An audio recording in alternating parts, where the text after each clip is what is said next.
Oi, senhores.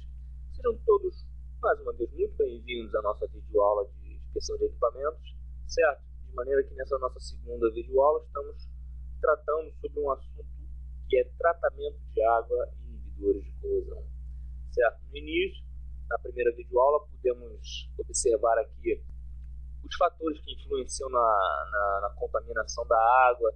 Falamos sobre o que é pH propriamente dito, né? Lembramos que o pH não atesta a pureza da água, e sim a sua origem, né? Tipo, assim, o seu potencial hidrogênico, né? Se ela é uma substância ácida, sua procedência, né? Se ela é de procedência ácida, se ela é uma água que está com um percentual alcalino muito grande, certo? E nessa nossa segunda videoaula vamos começar aqui a tratar sobre as impurezas presentes na água bruta, de forma mais específica. Começamos com ela na nossa última videoaula e hoje vamos tratar de cada uma de forma individual. Então, senhores, por favor, acompanhem comigo. Primeiro ponto é a dureza total. O que é a dureza total, gente? É a soma das concentrações de sais de cálcio e magnésio, podendo variar em água doce de 10 a 200 partes por milhão. Partes por milhão eu já havia dito. O que significa dizer 10 a 200 ppm? Significa que em uma amostra de 1 milhão de moléculas, 10 a 200 moléculas desse milhão são sais de cálcio e magnésio, certo? Isso significa dizer 10 a 200 ppm. Já em águas salgadas, essas concentrações são bem maiores, podem chegar a 2.500 ppm. No caso, certo, de uma amostra de 1 milhão, 2.500 partículas são sais de cálcio e magnésio. A dureza total da água é devida a bicarbonatos, sulfatos, cloretos e nitratos de cálcio e magnésio. Eles são responsáveis, né, em partículas, né, pela impureza da água bruta, pela dureza, no caso. Sais de cálcio e magnésio têm a tendência de formar incrustações em superfícies onde há troca de calor, certo? Ou seja, como eles sofrem um pouco, por assim dizer, com o aumento da temperatura, o que acontece? Eles acabam se acumulando nas paredes das tubulações, que é onde você tem a concentração da maior energia térmica, onde a temperatura é maior. Além disso, essas incrustações provocam perda da eficiência das superfícies de troca de calor. Nos tubos dos permutadores, onde tal fato ocorre, podemos observar a existência de corrosão por aeração diferencial. Já foi dito isso aqui, inclusive, certo? Que em tubulações de trocadores de calor, né, e ocorre muito uma corrosão por aeração diferencial, por conta desse acúmulo. Temos aqui, ó, um gráfico, né, da quantidade de miligramas por litro, certo? Ó. Isso aqui é uma dureza da torre de resfriamento. A linha padrão, o grau de evolução aqui de acordo com a quantidade, e aqui uma estimativa mensal, né, uma média por mês. Você tem essa soma e dividiu-se por 3. Esses aqui são exemplos. Esses aqui são exemplos, ó, de sais de magnésio na água, que eles se juntam e formam. Temos aqui uma outra peça, ó, afetada. Bom, falemos agora da alcalinidade total. Geralmente é devida a bicarbonatos de cálcio, magnésio e sódio. As concentrações desses compostos em água bruta variam de 10 a 30 ppm, explicação que eu já ministrei aos senhores. Tais compostos apresentam os mesmos inconvenientes que os sais de cálcio e magnésio em sistemas onde há troca de calor. Ou seja, são substâncias que, ao entrarem em contato com altas temperaturas, elas acabam cedendo, certo? Perdendo um pouco da sua dureza, favorecendo assim ao seu incrustamento nas paredes da tubulação, certo? O que aí, por fim, trata da dureza né, de dureza como sendo uma impureza da água bruta. Tais compostos apresentam os mesmos inconvenientes que os sais de cálcio e magnésio em sistemas onde há troca de calor.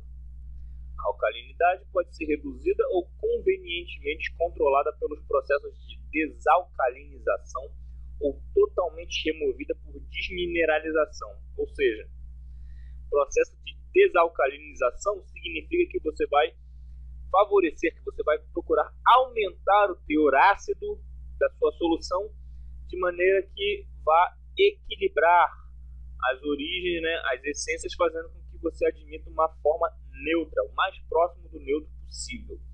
E desmineralização significa que, sendo o cálcio, o magnésio e o sódio minerais, uma desmineralização seria uma forma de combate físico-químico que faria com que esses minerais fossem removidos, fossem extraídos da nossa água. Bom, temos aqui os sulfatos. Estão presentes geralmente na forma de sulfatos de cálcio, sódio e magnésio. Então percebam que esses minerais eles são sempre muito presentes na nossa água bruta, né? Suas concentrações podem variar de 5 a 200 partes por milhão, gerando os mesmos inconvenientes que a dureza total. Podem ser removidos por abrandamento ou desmineralização. Em águas potáveis, a concentração de sulfatos não deve exceder 250 ppm. Isso é uma via de regra, certo? Esse índice, esse teor desses sais, desses sulfatos, eles não podem exceder 250 partes por milhão em águas potáveis, certo? Próprias para o consumo humano. Temos aqui agora os cloretos. Estão presentes em águas brutas na forma de cloretos de sódio, cálcio e magnésio. Então você tem que são sulfatos, você tem aqui bicarbonatos, certo? Agora você tem cloretos. Estão presentes em água bruta na forma de cloretos de sódio, cálcio e magnésio. Em água doce, a sua concentração pode variar de 3 a algumas centenas de partes por milhão. Já na água do mar, como você possui a salinidade, né, a salinidade propriamente dita, por exemplo, o que nós vimos? A água do mar é uma água salgada. Se é sal, se possui um sal, não necessariamente sal de cozinha, obviamente, então o sal ele não é nada mais do que cloretos, certo? Existem diversas formas de cloretos e fazem com que uma substância seja salina, tenha seu teor de salinidade. Bom, a água do mar, por ser uma água com índice de salinidade muito alto, os senhores podem perceber que a concentração de cloretos de sódio, cálcio, magnésio podem chegar a 26.000 partes por milhão. Já é uma quantia que, em vista de 1 milhão, é muito pouco, mas para um cloreto é muito alta. Por isso que nós sentimos facilmente a salinidade da água do mar. Por isso que os equipamentos, os objetos metálicos, principalmente, que ficam próximos ao mar, eles sofrem muito por conta dessa salinidade, certo? Os cloretos podem ser removidos pelo processo de desmineralização, certo? Ou seja, se são cloretos provenientes de minerais, então você tem como extrair por desmineralização. Em águas potáveis, a concentração máxima permitida de cloretos é de 250 ppm, certo? Por isso que a água do mar ela é imprópria para o consumo humano na sua forma atual. Para que você tenha uma água doce, né, e potável, o limite de cloretos 250 partes por milhão.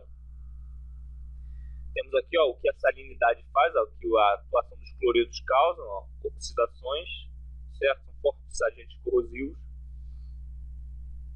E aqui o procedimento que deve ser feito para reparo, né, dessas partes que foram afetadas.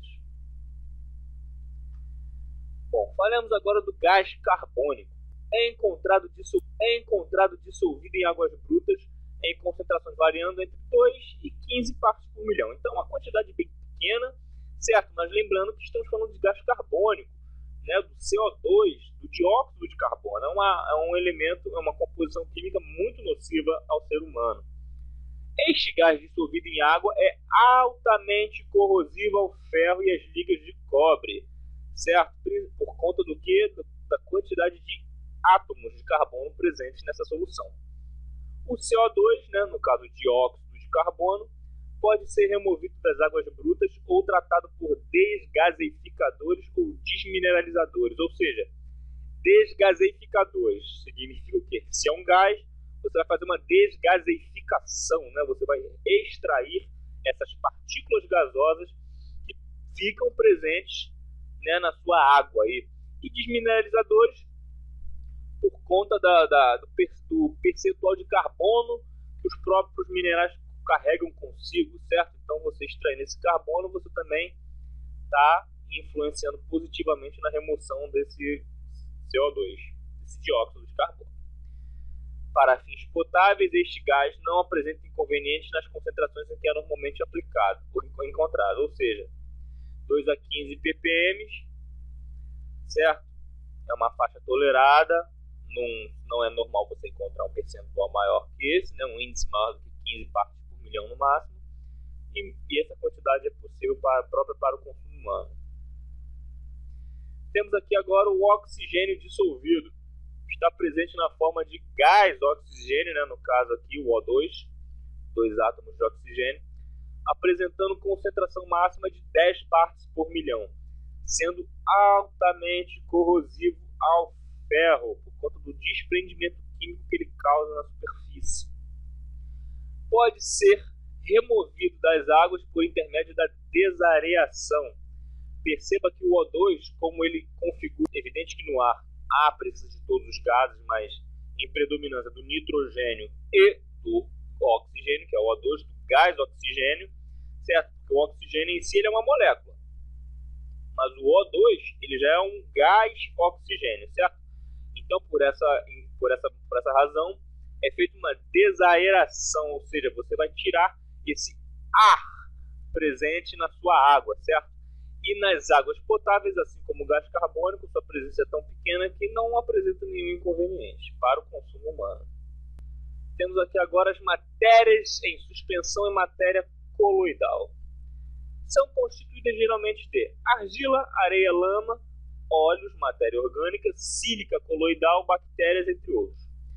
Perceberam, senhores, que estamos falando aqui de um elemento sólido, um elemento sólido, um elemento sólido, um elemento que, embora não seja sólido, ele é um semissólido, porque ele é uma viscosidade maior, ele se encontra no estado líquido, porém com uma viscosidade diferente da água. Uma matéria orgânica, né? Sem contar que o óleo também em relação à água, eles são componentes immiscíveis, né? São componentes que não se misturam. Então, por essa razão, acaba sendo um sólido de suspensão pela densidade dele ser menor que a da água. Matéria orgânica que pode variar desde fezes até lixo, qualquer pedaços de árvore, fezes humanas, animais mortos, tudo isso. E a sílica coloidal também, juntamente com as bactérias, né, que esses itens apresentam, entre outros. E suas quantidades são avaliadas pela turbidez e pela cor. Ou seja, turbidez significa o grau, o quanto aquela água é turva, né, o quanto aquela água não é cristalina, certo? Que acompanha inclusive a cor, certo? Aquela água ali está com uma cor estranha. Então, o que há naquele composto ali, naquela água, para que ela tenha ficado daquela cor? Esses itens. Uma água potável ideal não deve apresentar mais do que 5 ppm de turbidez, muito pouco, como o dióxido de silício, e não apresentar cor. Dióxido de silício é um elemento que faz muito mal ao homem, né, ao ser humano. Por essa razão, não deve exceder 5 partes por milhão na água, né? Temos aqui, os sobrenadantes constituídos de óleos e graxas, percebam que pela diferença de densidade eles acabam flutuando, né? São sólidos em suspensão. Temos aqui um tanque onde você tem a presença de óleos, graxas e matéria orgânica, certo? Perceba aqui. E agora falemos sobre os sólidos totais dissolvidos. O seu valor é utilizado, entre outros fatores, para se verificar a viabilidade de produção de vapor a partir de uma dada água, já que para um valor muito grande, a produção de vapor pode ser desaconselhável devido aos danos que podem ser causados. Sua concentração pode variar grandemente, geralmente entre 50 e 500 ppm, certo? Em águas potáveis, o máximo de sólidos dissolvidos é permitido de 550 partes por milhão, certo? Então, esses são os sólidos totais. Aqui, com o seu grau avaliando o seu grau de turbidez, certo? E por fim, temos aqui a qualidade e padrões de potabilidade de água potável. Certo, temos aqui valores como turbidez, odor, cor, teor de ferro, manganês e outros elementos químicos. Certo? E a principal característica que é vista a olho nu, sem necessidade de um exame, é não ser turva, não ter cor, cheiro ou sabor. Afinal de contas, ela é uma água incolor, inodora e insípida, né? É a qualidade de uma água potável.